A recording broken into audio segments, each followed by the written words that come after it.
Hi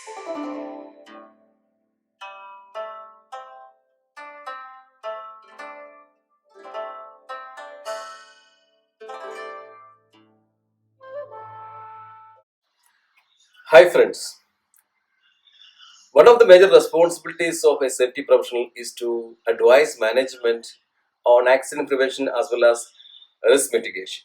This could be the reason why this profession is getting a lot of acceptance as well as reputation in the industries. However, these roles involves a lot of analysis, thoughts and actions, supported by situational intelligence as well as decision making. Transparency and technical skills are the two sets of skills required for delivering these responsibilities effectively and efficiently. Our points of discussion today are transparency and technical skills. Let us look into transparency first. The word may look very simple, but it has its own significance when it comes to health and safety management. Here, I would like to connect transparency words with the different aspects of our responsibilities or our profession. The first and foremost thing I would like to connect transparency is with our own thoughts, analysis, and actions. Our thoughts, our analysis, and our actions should be transparent, should be unbiased. We should not get influenced by the organizational relationships, friendship, intimacy, hierarchy, etc. etc. So it should be impartial. The second thing I would like to connect the transparency word is with decision making. In decision making, your own capabilities, your own limitations will have huge influence. So it is very important for you to be transparent to yourself.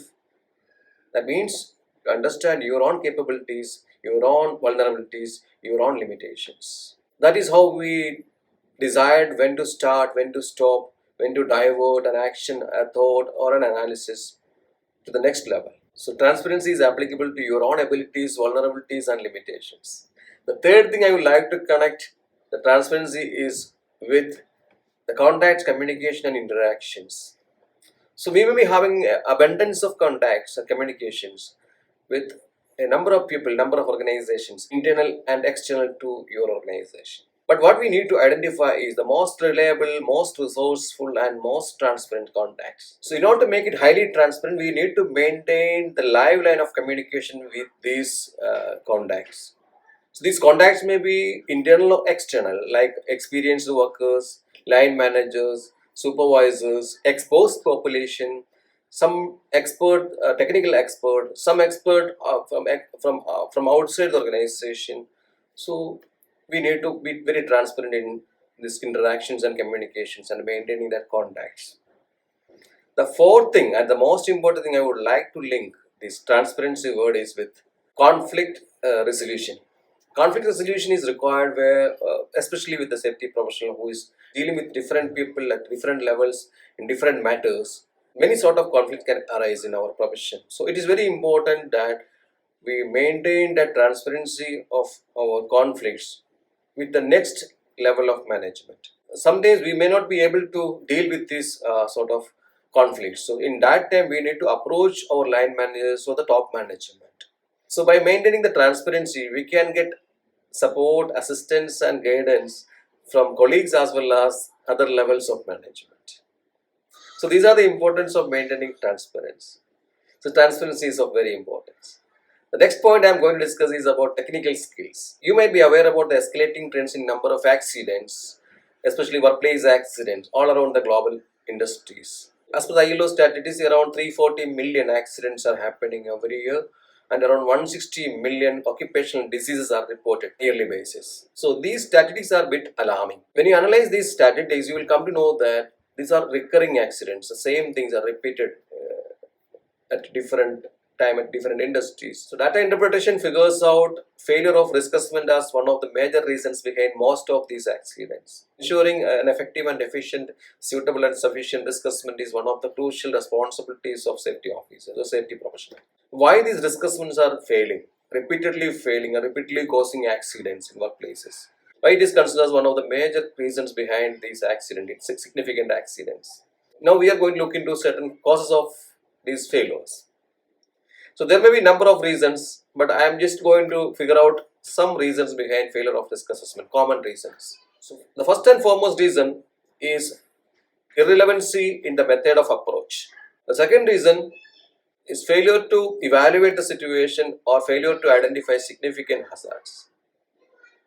Another one is failure to evaluate the risk in the right level or estimate the risk in the right level, relying on limited or unreliable control measures, lack of competency of the assessor, poor representation as well as the recording of risk assessments, and most importantly, poor prediction of accuracy.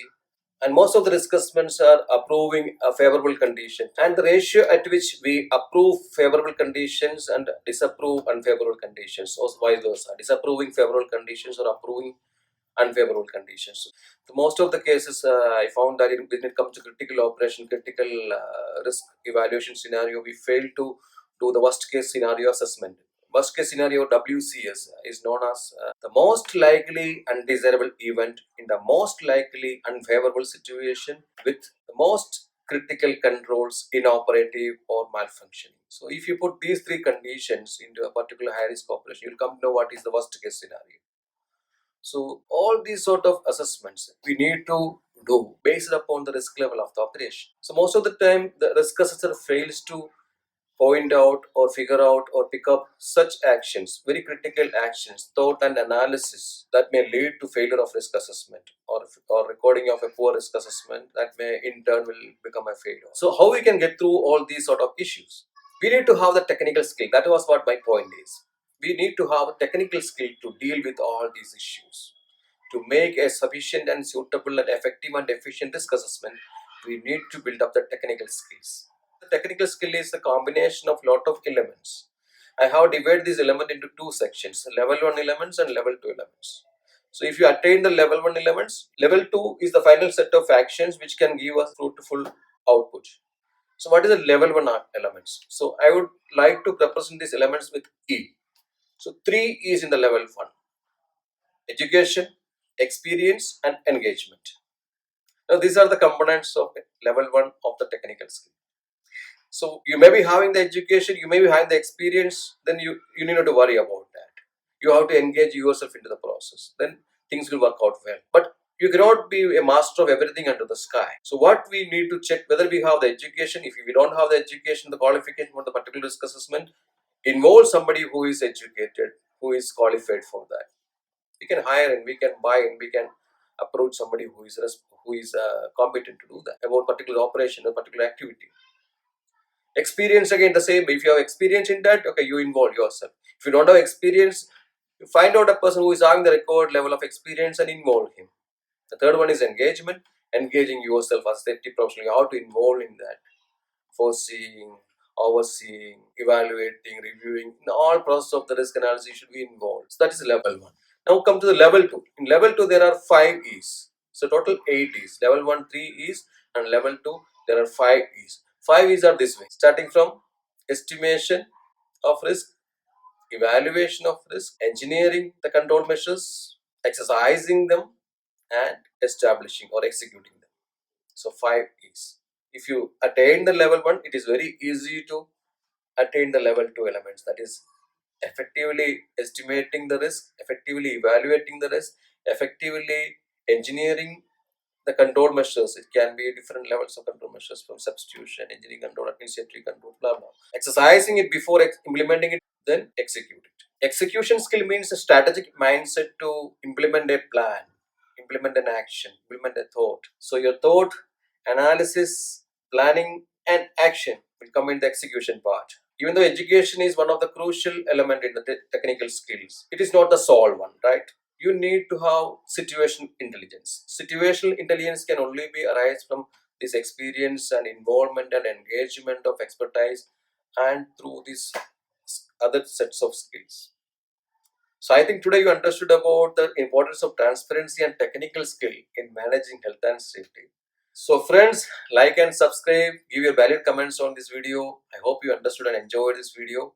Stay safe, stay home, stay tuned. I'll be back with the next video, verbal and written communication on 1st of May 2020. Till the time, with all your permission and prayers, this is Suji signing off.